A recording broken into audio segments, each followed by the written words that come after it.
Once again, Bikini Atoll becomes the scene of the most dramatic nuclear explosion of all.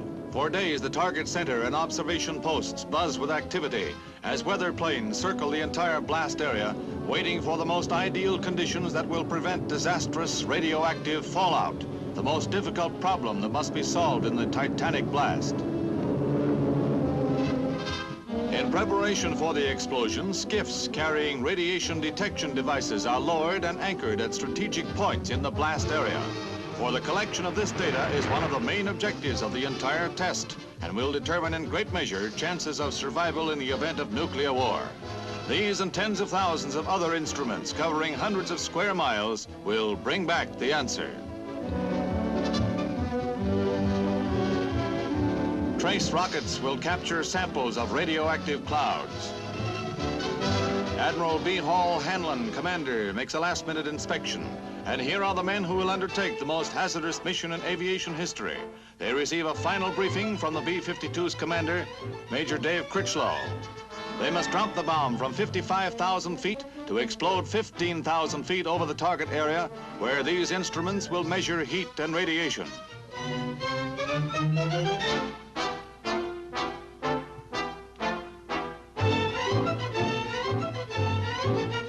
Wheels for the gigantic test are now in motion, and the seconds tick off. Far below the target island of Namu stands outlined with a cross of lights and its radar installation. Once again, weather planes make a last-minute check.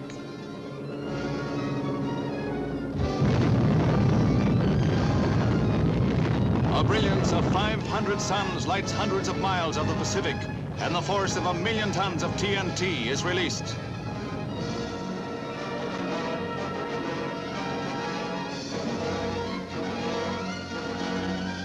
"15 seconds later, the light is still unbearable.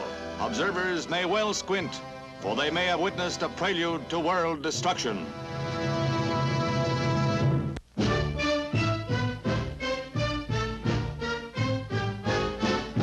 To the mile-high plateau of Hurricane Mesa in Utah for Air Force supersonic research. Here, a rocket sled tests pilot safety equipment by simulating the fantastic stresses of supersonic flight.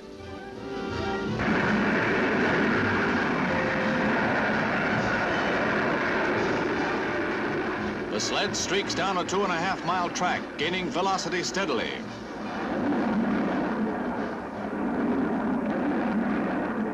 At peak acceleration, the dummy is ejected to hurtle over a 1,000-foot cliff, the most drastic trial of the safety gear that spells life or death for America's airmen.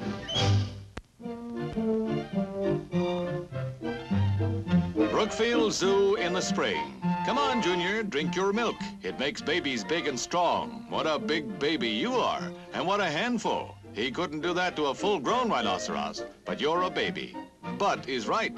Mr. Butinsky, the lion cubs call you, and you were afraid they'd think you snooty. What a pity. A butting romance turns into a spat.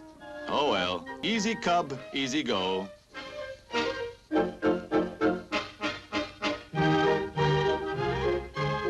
Grandpappy Porker has his nose up in the air, but he's not snooty, just snouty.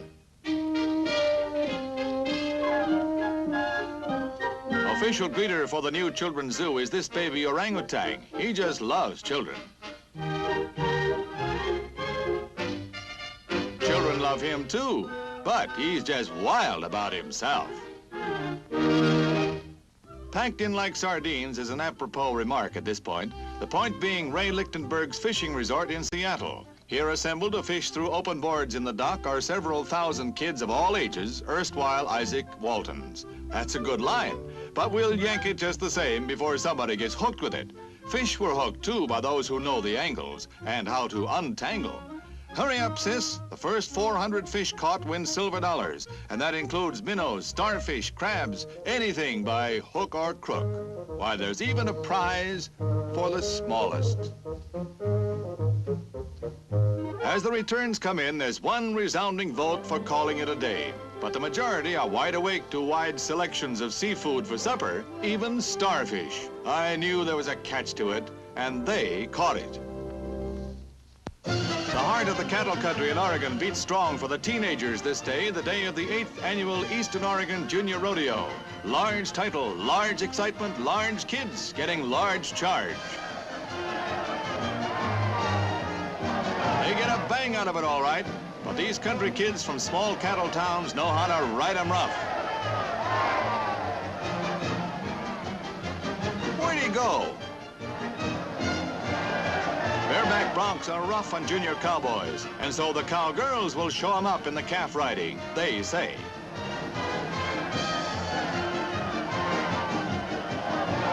Oh, come on, sis, you're not hurt. Well, only your feelings are hurt. Let a man show 'em. Never mind who shows him, but somebody. Maybe she can.